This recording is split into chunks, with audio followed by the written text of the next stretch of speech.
I did something kind of crazy the other day. I took some of the most popular Starbucks drinks and I actually measured the sugar in them. Not looked it up on Google measured. I mean, I grabbed a scale, opened a bag of sugar, and weighed out how much sugar you're really drinking. And I'm not going to lie to you, it's insane. Your favorite drink might have more sugar than a whole box of cookies or almost as much as a can of soda plus dessert. And most of us have no idea because it's in a cute cup with ice, whipped cream, and a green straw. In this video, I'm going to walk you through how much sugar is really in some popular Starbucks drinks, what that sugar does to your body, and how to order smarter so you can still enjoy Starbucks without turning your bloodstream into liquid candy. Let's start with the basics so this all makes sense. Sugar itself is not some evil monster. Your body actually uses sugar for energy. Your brain runs on glucose. If you had zero sugar ever, you would feel terrible. The problem isn't sugar exists. The problem is how much we eat and how fast we take it in. Most health experts say teens and adults should stay around 25 to 36 grams of added sugar per day. Added sugar means sugar that's added on top of naturally existing sugar in fruit or milk. 25 to 36 grams is about 6 to 9 teaspoons. So picture 6 to 9 little spoonfuls of sugar. That's your whole day. Remember that number, 25 to 36 grams, because a lot of Starbucks drinks blow right past that in one cup. Let's start simple. Imagine in one hand you're holding a plain iced coffee. Just coffee, ice, and maybe a splash of milk or a tiny bit of sugar you add yourself. If you don't add much, it's super low in sugar. In your other hand, imagine a sweet Starbucks drink like a grande caramel frappuccino. A grande caramel frappuccino has around 55 to 60 grams of sugar. That's about 14 to 15 teaspoons. Now imagine putting 15 little teaspoons of sugar on the table in front of you. 1, 2, 3, 4, 5, keep going until you have a little sugar mountain. Would you sit there and just eat 15 spoonfuls of sugar with nothing else? Probably not. Your teeth hurt just thinking about it. But when we blend that sugar with ice, milk, caramel sauce, whipped cream, and put it in a plastic cup with a logo on it, our brain suddenly says, yes, I deserve this. This is normal. This is my personality now. Let's look at another one of those sneaky sugar drinks that sounds like just coffee. A lot of drinks at Starbucks sound like coffee, but in reality, they're mostly milk syrups, sugar, and sometimes whipped cream on top. Take a grande white chocolate mocha, for example. That drink can have around 50 grams of sugar. Remember that daily limit? 25 to 36 grams. This one drink, about 50 grams. That's more than your whole day's recommended sugar in one go, and that's before breakfast is even over. Imagine telling your doctor, yeah, I'm doing great. I only eat a whole day's worth of sugar before 10 in the morning, and then I get serious about my health. Your doctor's face would smile politely. Your doctor's soul would be screaming silently on the inside. Now let's talk about drinks that pretend to be healthy. You see fruit chunks. You see words like refresher or refreshers or strawberry something something lemonade. Your brain goes, oh nice, this is like a fruit drink. It's healthy, it's light, it has vibes. Not always. Some fruity Starbucks drinks can hit 40 to 50 grams of sugar. That's almost the same as those dessert-style drinks. Yes, there's fruit in there. Yes, it looks lighter than a thick frappuccino. No, that does not magically delete the sugar. It's the same logic as putting a salad next to a pizza and saying they cancel each other out. If only life worked like that, I'd eat fries with a side of broccoli and call it medicine. Now you might be thinking, okay, but what does that much sugar actually do to me, besides taste good for like 5 minutes? Here's the short version, in normal human language. First, the blood sugar roller coaster. You drink a giant sugary drink. All that sugar rushes into your body super fast. Your blood sugar shoots up like a rocket. Your body goes, oh no, too much sugar, and releases insulin, which is a hormone that helps move sugar into your cells. Your blood sugar comes crashing back down. That's when you start to feel tired, sleepy, grumpy. Or hungry again, even if you just ate so you want more sugar or more snacks. And the cycle starts again. Second, extra sugar becomes fat. Your body can only burn so much sugar at one time.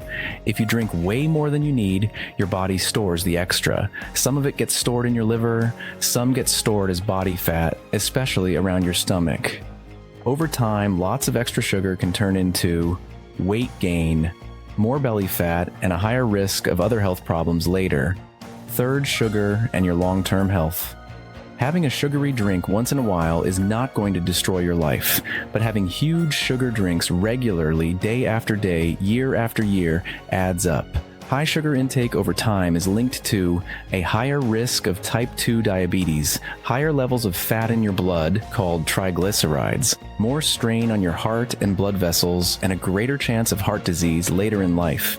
So when we say, the sugar in these drinks is insane, we're not just being dramatic for views.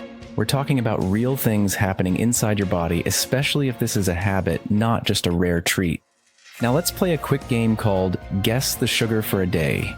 Imagine a totally normal day for a lot of people. In the morning, you grab a grande sweet drink from Starbucks, something with about 50 grams of sugar. Later in the day, you grab a bottle of juice or soda with another 30 to 40 grams of sugar.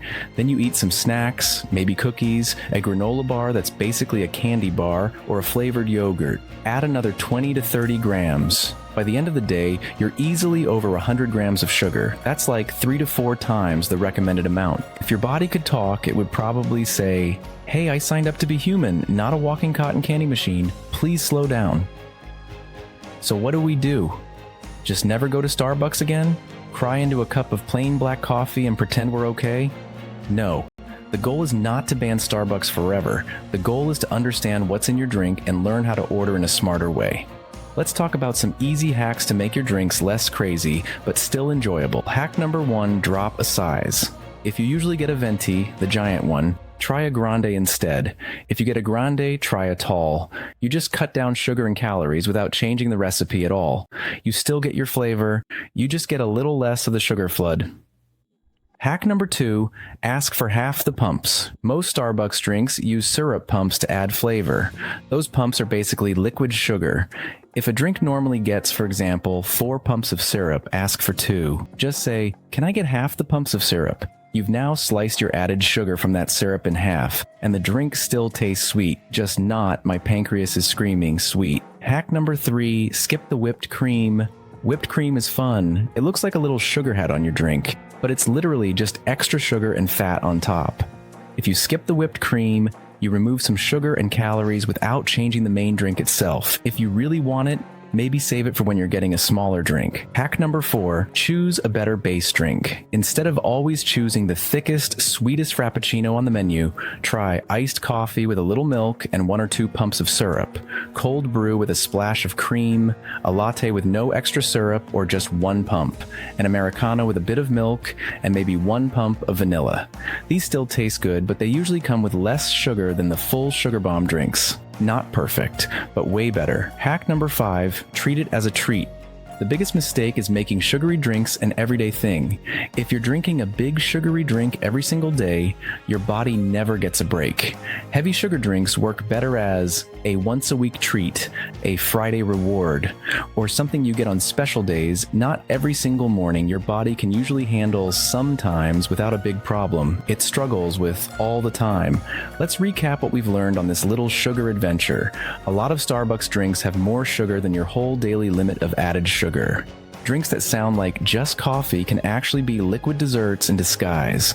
Fruity and refreshing drinks can still be major sugar bombs, even if they look light and healthy. Too much sugar, especially in drinks, can mess with your energy, your hunger, your weight, and your long-term health, but you're not powerless. You can order a smaller size, ask for half the syrup, skip the whipped cream, choose simpler drinks with less sugar, and treat the heavy drinks as sometimes, not every morning of my life.